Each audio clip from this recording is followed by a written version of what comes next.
Mr. Vice Chairman, Sir, I am grateful to the honorable members for giving me this opportunity to intervene in the debate. Whether I agree or disagree with their view, one thing is true, that honorable members have highlighted the concern of the whole country on the rising prices. Before I go to other arguments, I would like to fairly concede the point which was stressed by my friend, that in a socialist economy it is the responsibility of the government to make available the essential articles and commodities required for mass consumption at reasonable prices to the society, particularly the weaker sections of the society. There cannot be any debate on this point. Even in a welfare state, this concept has been accepted, and the government here also accepts this responsibility. Sir, it is true that we need not mention Bangladesh while stating the various regions, but we cannot forget that it is one of the basic regions. To be frank, it is a silence-born problem that the prices have gone up very badly. And naturally, it starts from Bangladesh.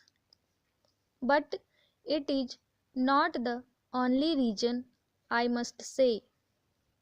Along with Bangladesh, the war and the problem of refugees, there are many other regions also which we cannot forget. In this country, the money supply and liquidity has gone proportionately much higher in comparison with the production in the country. Sir, we have made investments in the country in public sector also, but there are capacities which are yet idle, and they have not been properly utilized. The whole ratio of investment has remained low, even though by and large in the fourth five-year plan agricultural production has got better pace. We cannot forget that the industrial production has suffered a setback. Of course, there are regions, maybe the shortage of power, maybe the problem of management, maybe the deteriorated industrial relations. There are various regions, but we cannot forget that the industrial production has suffered a setback. Deficit financing was introduced for several regions, which have been stated on the floor of this house.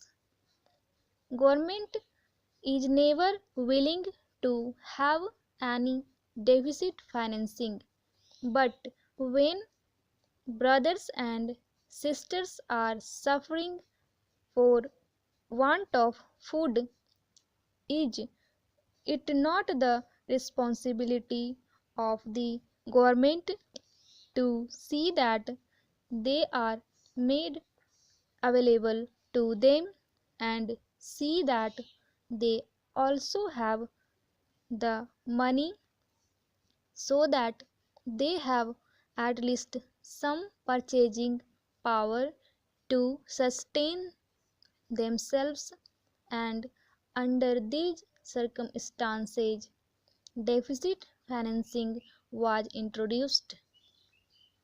I think this view should also be appreciated, but I would like to say that while we are bringing the draft of the fifth plan, we are taking care that we should minimize deficit financing. As regards the import of food, we should be self sufficient, but as I said during the debate on the food situation, self sufficiency does not mean that we should go on importing.